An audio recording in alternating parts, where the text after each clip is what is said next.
There's a world at war, caught in suffering, silent casualties. Oh God, grant us peace.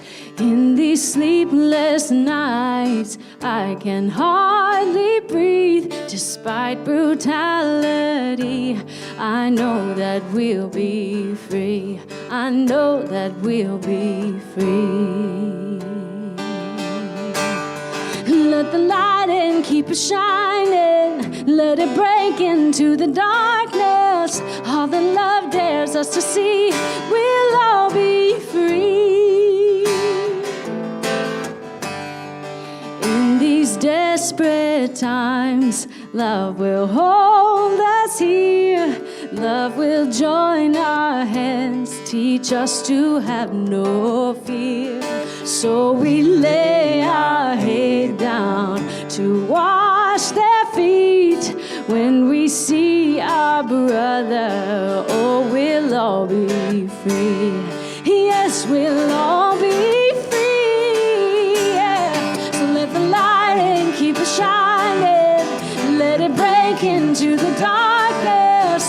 All that love dares us to see, we'll all be free.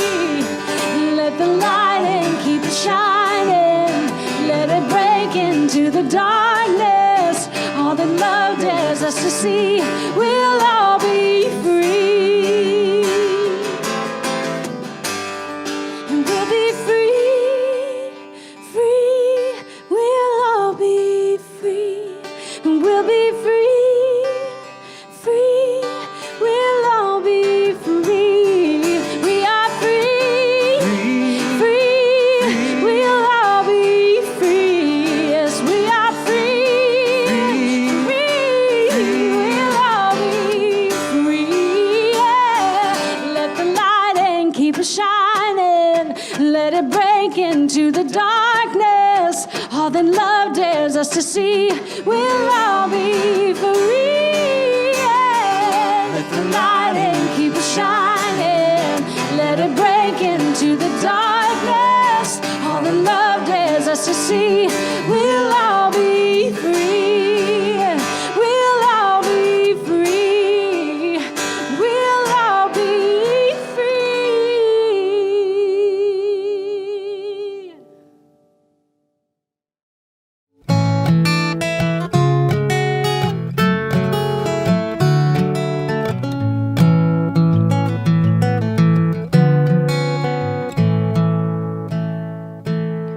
Went off to college and came home with knowledge to spare of crusades and slave trades and all of the blood that was spilled in God's name, and all of the lies. But John couldn't buy it, he just couldn't buy it again. Church was too small, so he just threw it all up to chaos and chance, and all of the lies, all of their lies. And John saw the lies. Oh, he saw the steeple and saw all the people get it wrong.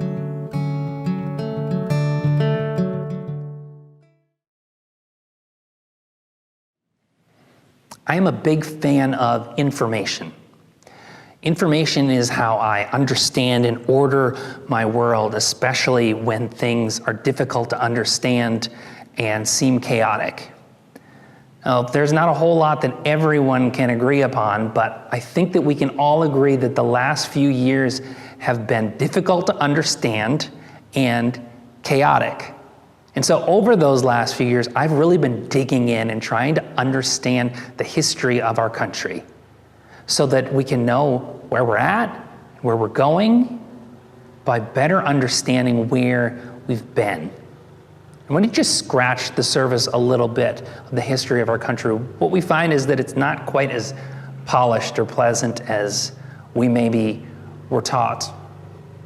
Violence and racism and inequality are in many respects more representative of our shared experience as Americans, as are the stated ideals of liberty and justice for all.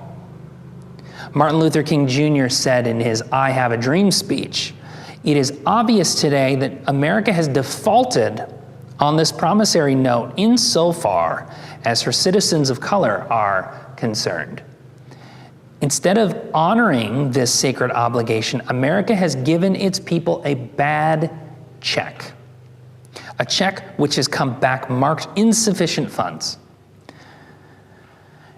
As much as we might try, these truths are not things that we can simply wash away or deny or overlook. And MLK and so many others to its current day are not suggesting that the proverbial bank be closed. Instead, what they have said is, we refuse to believe that the Bank of Justice is bankrupt. We refuse to believe that there are insufficient funds in the great vaults of opportunity of this nation. And so we've come to cash this check, a check that will give us, upon demand, the riches of freedom and the security of justice. Despite the worst that our country has had to offer, they believed in the best of America. Over the last few weeks, we have been looking at the whys for the Grove Planting Project. Why do we exist? Why do we do what we do? And why do we believe that people just like you should be a part of it? Last week we talked about why Jesus, and this week we're talking about why church. Just like the history of our country, when you scratch just a little bit off the top of the history of the church, what we find is a really messy existence. For nearly 2,000 years, the church has directly or indirectly been involved in all sorts of terrible things. Anti-Semitism, imperialism, sexism, crusades, wars, slavery, homophobia, abuse. And the list is not exhaustive. In fact, it includes an untold number of untold stories of individual people in local churches who have felt like they needed to leave or never felt welcomed in the first place. They were either told explicitly that they no longer belonged, or things were made so inhospitable that they felt like they had no choice other than to leave. The church is messy. The church is painful. The church has caused all sorts of scars. In fact, I bear many of those scars myself. I understand why so many people have left the church or never felt welcomed in the first place. And yet, despite it all, I don't think the church bank is empty. I don't think the church needs to be closed up and moved on from. That's because we have stories of experiences of the beauty and benevolence of the church in our midst. In fact, in the earliest days of the church, when the earliest followers of Jesus gathered together, we hear this. They committed themselves to the teachings of the apostles, the life together, the common meal, and the prayers. Everyone around was in awe. All those wonders and signs done through the apostles. And all the believers lived in a wonderful harmony, holding everything in common. They sold whatever they owned and pooled their resources so that each person's need was met. They followed a daily discipline of worship in the temple, followed by meals at home. Every meal a celebration, exuberant and joyful as they praised God. People in general liked what they saw. Every day their number grew as God added those who were saved. It's a sad irony that an institution that has for so many come to be known as immoral and exclusionary began as a community where everyone was loved and welcomed and accepted and cared for. And it was a community that was so beautiful and so welcoming that people took notice and they wanted to be a part of it. Now, as much as we might try or might prefer not to focus on it, there are many things about the church at its worst that we cannot deny, that we cannot simply brush away. We need to bring those things into the light. We need to acknowledge them. We need to repent of them, even if we ourselves even have not participated in it. And despite it all, despite all of it, despite my own experiences, I have not given up on the church. In fact, my desire for the Grove Planting Project and as a pastor is to grow the church at its best. You see, the church at its best is an experience of the grace of God through word, through song, through meal. The church at its best grows meaningful, encouraging relationships. The church at its best nurtures the goodness within all of us. The church at its best makes its community an even better place to live. And the church at its best has an open door and an open invitation for everyone and anyone to become full participants in the community. That's why I still believe in the church. And that's why I still want so many more people to experience it and to be a part of it. Well, people these days are talking a lot about the church dying and how do we reach millennials? Is there any relevance to the church in this day and age? And I guess my response to that is that we have the tools we need to introduce people to Jesus. The church has been introducing people to Jesus for 2,000 years. And it's not about trying to update things with a hip new coffee shop or about having a pastor who wears skinny jeans and like ironic t-shirts. It's about communion and confession and baptism. It's about the sacraments of the church that we've been practicing for 2,000 years. You mean reach? That doesn't sound evangelistic. How do you reach somebody through that stuff? Oh, well, like the table. That when you think about communion and you think about how this is Christ's table, it's not my table, it's not my denomination's table, it's not your table, it's Christ's table. And anyone who is hungry is welcome to that table. Jesus makes the invitation list, not us. I think that's deeply appealing to people who long for communion with God, with their neighbor, and even with their enemies.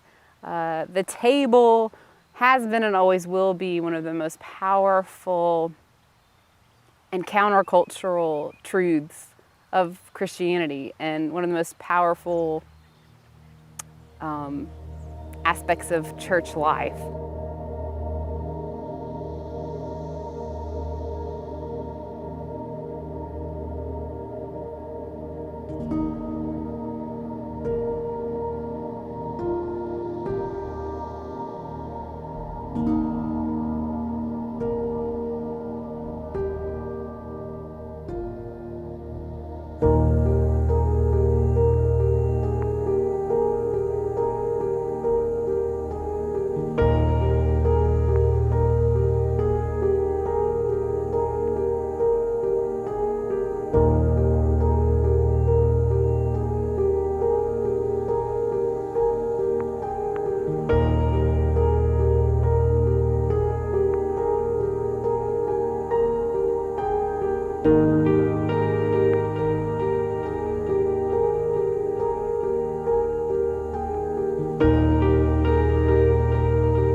Our mouths, they were filled with laughter. Our tongues, they were loosed with joy.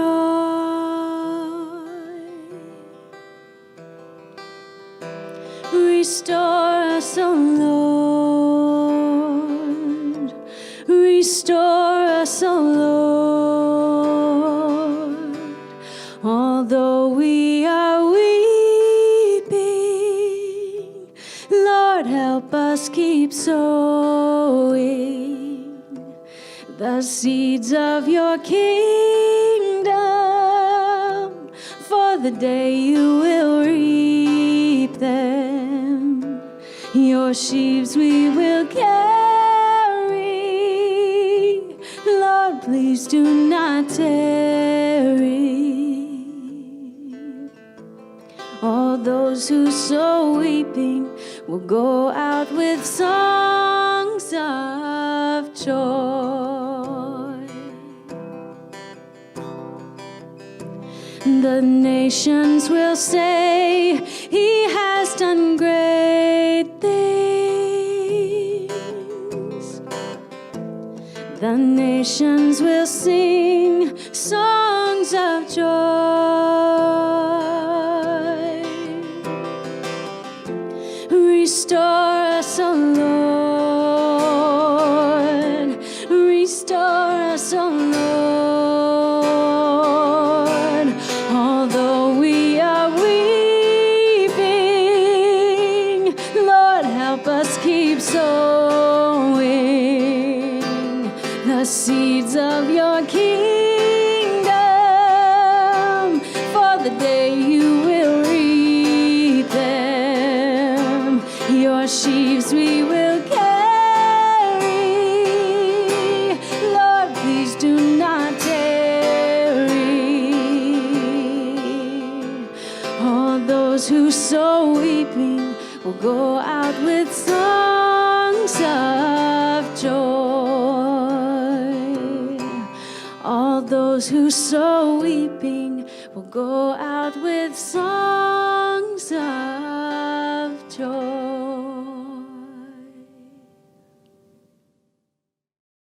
Once again, we are so happy that you joined us. As a church, the Grove seeks to grow goodness, and so no matter what your previous experience of church has been, whether positive or negative, we hope that your experience of the Grove is nurturing healing, wholeness, and beauty in your life. As we go, I leave you with 3 things in 1 minute, the 3 most important things for you to know this week. Number 1, Facebook campus. You can think of our Facebook campus as a digital location where people who are connected to the 5 p.m. service or to the Planting Project more generally gather to find encouragement and community. You can follow the link below to join that group. Number 2, prayer team.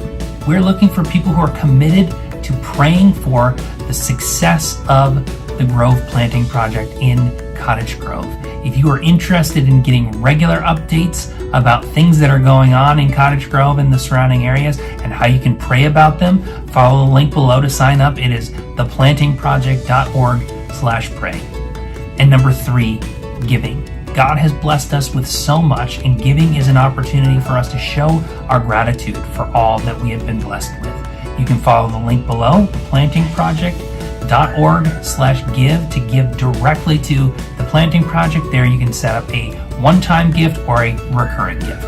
Now, as we go, may our statement of why church be so compelling, so beautiful to you, that you believe that the best of church is possible and that you can participate